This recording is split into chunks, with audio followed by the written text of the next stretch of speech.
dan ba tabbas yana ɗaya daga cikin mawaƙan da a yanzu suke taka rawar gani sosai a faɗin Najeriya. Saboda wannan mawaƙi za ku ga dai uwa ya daina fitar da waƙoƙi dai ba daina fitarwa ba mawaƙi yana nan ina muku ƙarin babban tajin ne kare don waye da ka kasance ba kuwa wannan channel din muna fata da kadanna mana kalmar nan ta Allah mu subscribe da alamar ƙararrawa da kuma alamar like domin haka ne zai tabbatar da duniya cewa kana bibe da wannan channel din kuma kana bibe da dukkan wasu fitattun aika wannan muke kawo muku wannan shakuwa wannan fitattun mawaƙa wannan suke taka rawar gani sosai a faɗin Najeriya. Amma wannan mawaƙi tabbas shi kanshi ina taka rawar gani da tantance ya ba masa a jinjina masa za ga mawaƙi yana matuƙar ƙoƙari duba da yadda yake fitar da waƙoƙin shi masu matuƙar daɗi masu rabuwa da idan ka saurari waƙar shi za ka yi matuƙar jin daɗin ta za ka yi bayanin ta na tabbata da cewa za ka yi mana share nan bidiyon nan zuwa gurbin ɗinka na waƙar da nufin domin haka ne zai tabbatar da duniya cewa kana bibiye da wannan channel ɗin kuma kana bibiye da dukkan wasu fitattun aika namu wannan muke kawo muku kai tsaye a cikin channel don wannan mawaƙi tabbas yana taka rawar gani sosai shi kanshi ya tantance a yaba masa a jinjina masa mun za ga duk waƙar da ya fita waƙa ce wacce duniya take sauraron ta wanda take jinta take yaba da ta amma a yi maka comment na jin daɗi akan wannan waƙa ta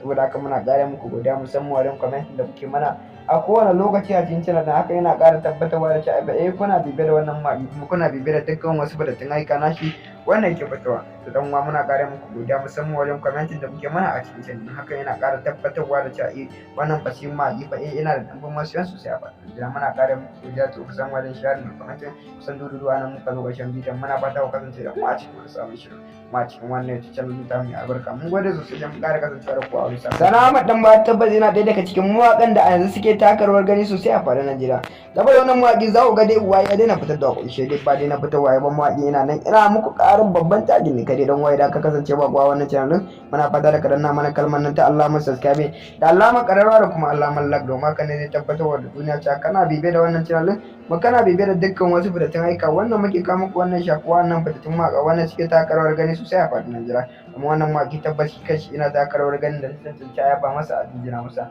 za ga mawaƙi yana matuƙar ƙoƙari duba da yadda yake fitar da waƙoƙin shi masu matuƙar daɗi masu rabuwa da idan ka saurari waƙar shi za ka yi matuƙar jin daɗin ta za ka yi bayanin ta na tabbata da cewa za ka yi mana share nan bidiyon nan zuwa gurbin ɗinka na waƙar da nufin domin haka ne zai tabbatar da duniya cewa kana bibiye da wannan channel ɗin kuma kana bibiye da dukkan wasu fitattun aika namu wannan muke kawo muku kai tsaye a cikin channel don wannan mawaƙi tabbas yana taka rawar gani sosai shi kanshi ya tantance a yaba masa a jinjina masa mun za ga duk waƙar da ya fita waƙa ce wacce duniya take sauraron ta wanda take jinta take yaba da ta amma a yi maka comment na jin daɗi akan wannan waƙa ta saboda haka muna ƙara muku godiya musamman wajen comment da kuke mana a kowane lokaci a cikin channel haka yana ƙara tabbatarwa da cewa kuna bibiye da wannan mawaƙi kuma kuna bibiye da dukkan wasu